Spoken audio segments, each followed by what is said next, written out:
එකනේ අපි ආවගේ හිනා වෙලා. කවුද දැන් අපිට කාල් කරපු යාළුවා? ඕ තාම ගොනවා. උරේ! ඇයි කියලා උන් බොනවා තාම උන් සෙට් වෙලා ඉන්නේ. දැන් මේ ජෝක්ස් නම් ඇයි මාවත් ගාව ගත්තේ? මං කියන්නේ මට බලෙන් කෝලුත් තරම්. ඒකද මේ කලබලේ ආවේ නෝනා. මම මුන්ට කිව්වා මගේ කෙල්සිව බය කරන්න එපා කියලා. බය මේ කියලා මං කිව්වා. ගන්න ඕන උරාන්.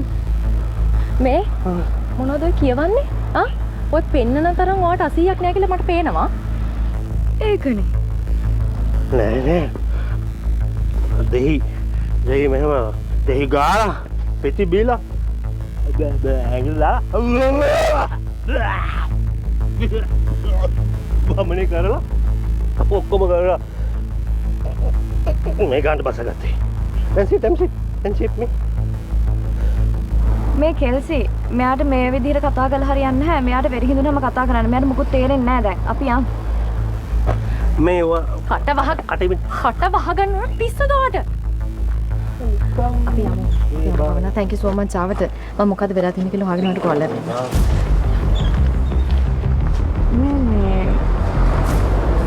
කෙල්සි ඇත්තටම බීලාද නැත්නම් බීලා වගේ රඟපානවද කියලා නම් මට හිතාගන්න බෑ. මොකද අඳුනුත් පොඩි වෙලා ගෙස්ට් එක ගෙනන්නේ ආවේ. පිරිමි ෂුවර් කරන්න බෑ. ඕකේ. හරිසනේ.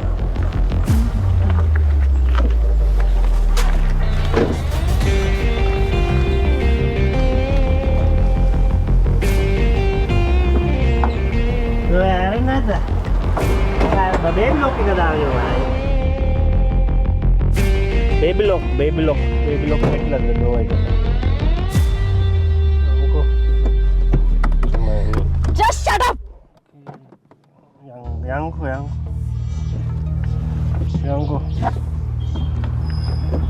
මේක දාන්න ඕනේ සුදු මැණිකේ.